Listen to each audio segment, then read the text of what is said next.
Hello everyone, today I am going to start the new video, lecture 19 on the topic of High Courts under Government of India Act 1935.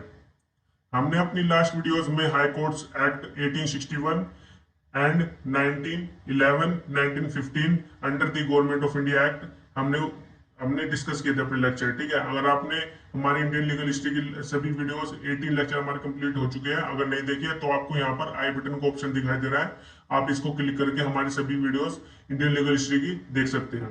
ठीक है, तो चलिए अब हम अपना topic start करते हैं। Government of India Act 1935 repealed, cancelled all the previous acts. Under this act, every high court was to the court of record. देखिए, फर्स्ट पॉइंट में ये कहा गया है कि जैसे ही गवर्नमेंट ऑफ इंडिया एक्ट 1935 को लाया गया, तभी जितने भी 1935 एक्ट के आने से पहले जितने भी एक्ट थे वो सभी कैंसिल कर दिए गए, मतलब कि एबोलिश कर दिए गए थे, वो सभी रिपील्ड कर दिए गए थे। ठीक है, सभी एक्ट्स। और जी जो हाई कोर्ट थे, under this act every high court was to the court of record, और जितने भी हाई कोर्ट्स थे उन सभी को कोर्ट ऑफ रिकॉर्ड कहा जाएगा, क्योंकि उनके पास जितने भी रिकॉर्ड्स थे उनके पास सुरक्षित रखे होते थे। ठीक है, हाई कोर्ट के पास सभी रिकॉर्ड्स अवेलेबल होते थे उनके पास, इसलिए इसको हाई कोर्ट को कोर्ट ऑफ रिकॉर्ड भी कहा जाता था। ठीक है, तो हमारे फर्स्ट पॉइंट हो गया। सेकंड पॉइंट में बताता है कि कॉम्पोजिशन, जो हाई कोर्ट में चेंजेस हुए थे under the government of India 1935, वो देखते हैं इसके कॉम्पोजिशन में। There was a one chief justice and junior जजेस which was appointed by majesty time to time.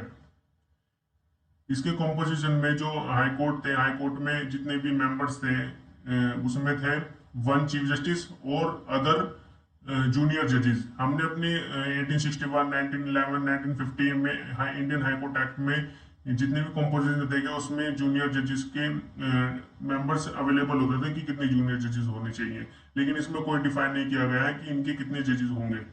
ठीक है, which was appointed by majesty time to time. जो मेजेस्टी थी, मेजेस्टी कहाँ पर थी, जिसको क्राउन कहा जाता था, वो कहाँ पर थी क्राउन, वो थी इंग्लैंड में। ठीक है, तो वो अपॉइंट करती थी टाइम टू टाइम, वो अपना टाइम फिक्स करती थी कि इस टाइम तक ये जजेस रहेंगे। द जजेस were to hold the office until the age of 60 years. जजेस थे वो अपना ऑफिस था वो 60 ईयर्स तक ही, उनकी जब तक उनकी एज 60 ईयर्स तक नहीं हो जाती तब तक उनको अपना ऑफिस को होल्ड करके रखना होता था। ठीक है, और जो टाइम अवेलेबल था बाय द मैजेस्टी उस टाइम तक। ठीक है, जैसे कि 5 ईयर्स हो गया, 5 ईयर्स तक वो अपना जो मतलब कि ऑफिस को होल्ड करके रख सकता है।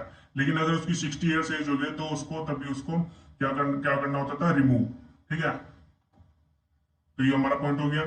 They could be remove from the office earlier on the ground of misbehaviour और इन्फर्मिटी ऑफ माइंड और body on the recommendation of the Privi council. देखिए, जो जजेस थे, जजेस को रिमूव कर दिया जाता था by the Privi council. Privi council का हम अपने नेक्स्ट वीडियो में डिस्कस करेंगे। प्रीवी काउंसिल का काफी लंबा हमारा लेक्चर होगा, इसको हम अच्छे से डिस्कस करेंगे प्रीवी काउंसिल को। ठीक है, उसको देखना ना भूलिएगा, उसको हम अच्छे से डिस्कस करेंगे। देखिए, इसमें they could be remove from the office earlier on the ground of misbehaviour, मतलब कि जो भी जज अपने मिसबिहेवियर करता था कोई भी, या फिर उसका इन्फर्मिटी ऑफ माइंड और बॉडी, मतलब कि वो अपने माइंड से कैपेबल नहीं था कि वह जजमेंट दे सके, ठीक है, जस्टिस कर सके, कैपेबल नहीं था वो, तो इस वजह से प्रीवी काउंसिल उसको रिमूव कर सकती थी। ठीक है, on the ground of misbehaviour, अगर मिसबिहेव करता है। ठीक है, इन्फॉर्मिटी ऑफ माइंड और बॉडी। ठीक है, governor general was empowered to appoint the additional judges for a period of 2 years to cope with the pending works in the high courts. जो governor general था, हमने पहले भी डिस्कस किया था अपने हाई कोर्ट एक्ट में कि गवर्नर जनरल अपॉइंट करता था कि इनको एडिशनल जजेस को, जो हेल्प करते थे हाई कोर्ट्स की फॉर पेंडिंग वर्क्स, जो भी पेंडिंग वर्क्स होते थे उनमें उनकी हेल्प करते थे, या फिर ज्यादा केसेस बढ़ जाते थे। ठीक है, तो उसमें एडिशनल जजेस उनकी हेल्प करते थे। तो एडिशनल जजेस को अपॉइंट कौन करता था, अपॉइंट करता था गवर्नर जनरल। तो इस high court under the government of India 1935 में इसमें भी यही कहा गया है कि एडिशनल जजेस को गवर्नर जनरल अपॉइंट करेगा for a period of 2 years, मतलब कि 2 साल तक उसको अपॉइंट किया जाएगा। ठीक है, तो ये हमारा पॉइंट हो गया वाला। अब आप बताए नेक्स्ट पॉइंट में, the act abolish the previous system of appointing 1/3 जजेस from amongst the Indian civil service.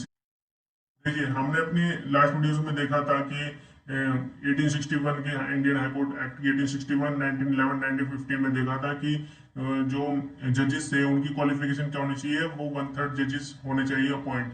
इनमें से इंडियन सिविल सर्विसेज में, जो इंडियन सिविल सर्विसेज में होते थे उनको 1/3 अपॉइंट किया जाता था, ठीक है, 1/3 मेंबर्स को इंडियन सिविल सर्विसेज में। लेकिन इसको अब अबोलिश कर दिया गया था, किसके बाद, Indian high court under government of India act आने के बाद 1935 में इसको अबोलिश कर दिया गया है, ठीक है।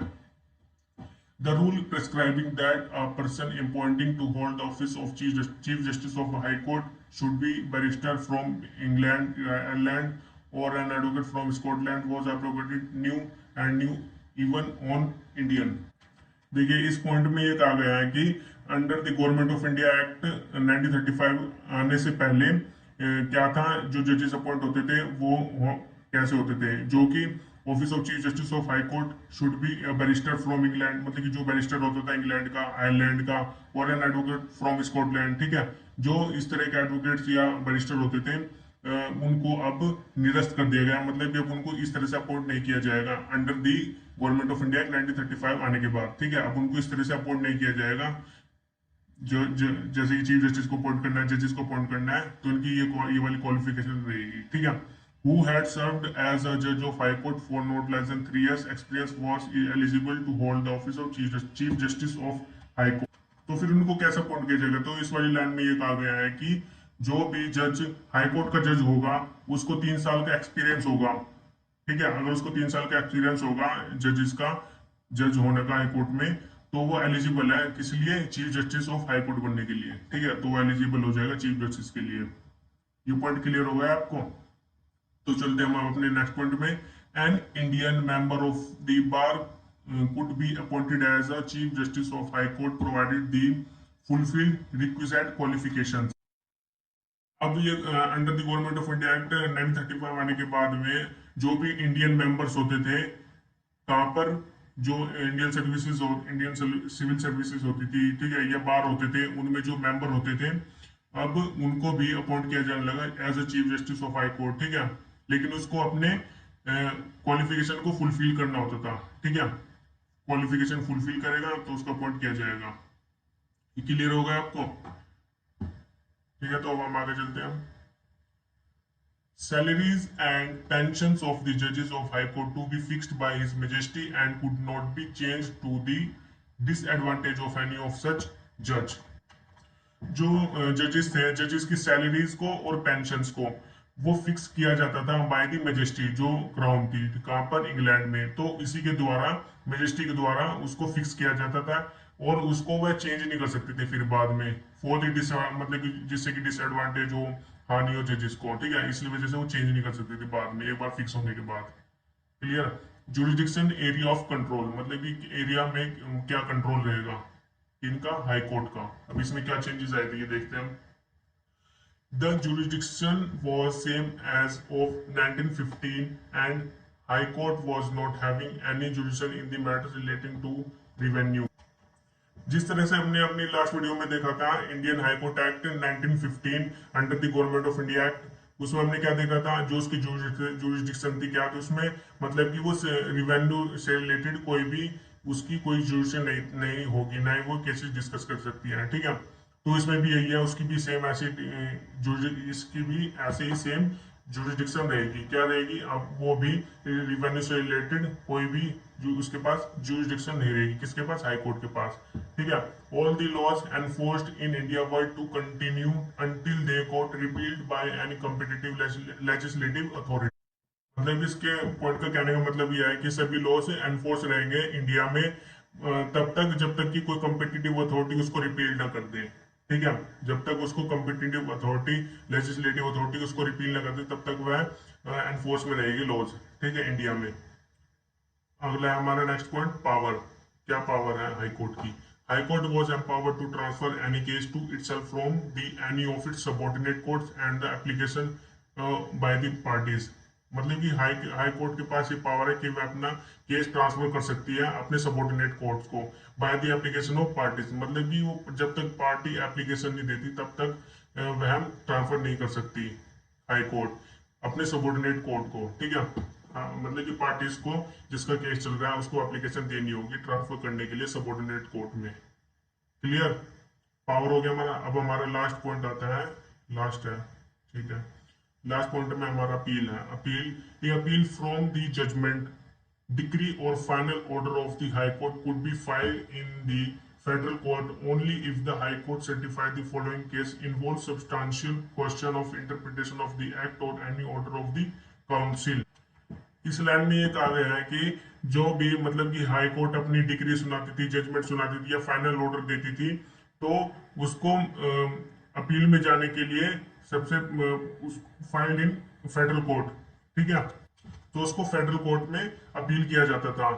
इसके आने मतलब जब भी हाई कोर्ट जजमेंट, डिग्री और फाइनल ऑर्डर सुना देती थी, ठीक है, उसके बाद में फेडरल कोर्ट में जा सकती थी parties. Only if the high court certify, मतलब कि हाई कोर्ट को सर्टिफाई करना होगा सबसे पहले कि वह किस क्वेश्चन पर, किस सब्सटेंशियल क्वेश्चन पर, ठीक है, वह जा रही है, और किस मतलब कि जो काउंसिल थी, काउंसिल ऑर्डर करेगी, तब जाकर वह अपील में जाएगी। कहाँ पर? फेडरल कोर्ट में। फेडरल कोर्ट हमने पहले भी डिस्कस किया था, आने वाली वीडियोस में भी हम डिस्कस करेंगे। वैसे हमारी नेक्स्ट वीडियो होगी प्रीवी काउंसिल के ऊपर, वो काफी लॉन्ग लेक्चर होगा हमारा, उसको ध्यान से सुनिएगा, बहुत ही इंपॉर्टेंट लेक्चर होगा। An appeal could be taken to the federal court even without such certificate। इस पॉइंट इस पॉइंट में ये कहा गया है कि अपील मतलब कि बिना सर्टिफिकेट के, विदाउट एनी सर्टिफिकेट, वह फेडरल कोर्ट में अपील कर सकती है। जैसे कि हमने अभी ऊपर देखा है, अगर हाई कोर्ट जजमेंट या डिग्री या फाइनल ऑर्डर सुना देती है, तो उसको अपील में जाने के लिए पार्टीज को फेडरल कोर्ट से मतलब कि हाई कोर्ट से उसको सर्टिफिकेट लेना होगा, ठीक है, या फिर वेरीफाई कराना होगा कि हम अपील में जा रहे हैं फेडरल कोर्ट में। लेकिन इस वाली लाइन में ये कहा गया है कि अगर अपील में जाना है तो उसको सर्टिफिकेट की जरूरत नहीं है हाई कोर्ट की, वो जा सकती है अगर, इसके अंदर एक रीजन बताया कि अगर if the subject matter of the dispute in civil case is not less than 50,000 rupees. मतलब कि ये तभी जा सकती है विदाउट सर्टिफिकेट के high court, without certificate of high court के, जब तक सिविल वह अगर वो सिविल केस होगा, सिविल केस का डिस्प्यूट होगा और उसकी वैल्यू होगी 50,000 रुपीज से लेस, ठीक है। मतलब कि 50,000 रुपीज से नॉट लेस देन होगी, मतलब कि ऊपर ही होगी, 50,000 रुपीज से ऊपर होगी, तब जाकर वह कहां पर जा सकती है? फेडरल कोर्ट में विदाउट सर्टिफिकेट जा सकती है, only in civil cases, not any criminal case, ठीक है। क्लियर हो गया? तो ये हमारा आज का लेक्चर यहीं पर कंक्लूड होता है। और अगर आपने हमारे इन सभी की स्क्रीनशॉट नहीं लिया है तो आप इन स्क्रीनशॉट जरूर ले लीजिए, जिससे कि आपको नोट्स अच्छे से अवेलेबल हो और आप अच्छे से रीड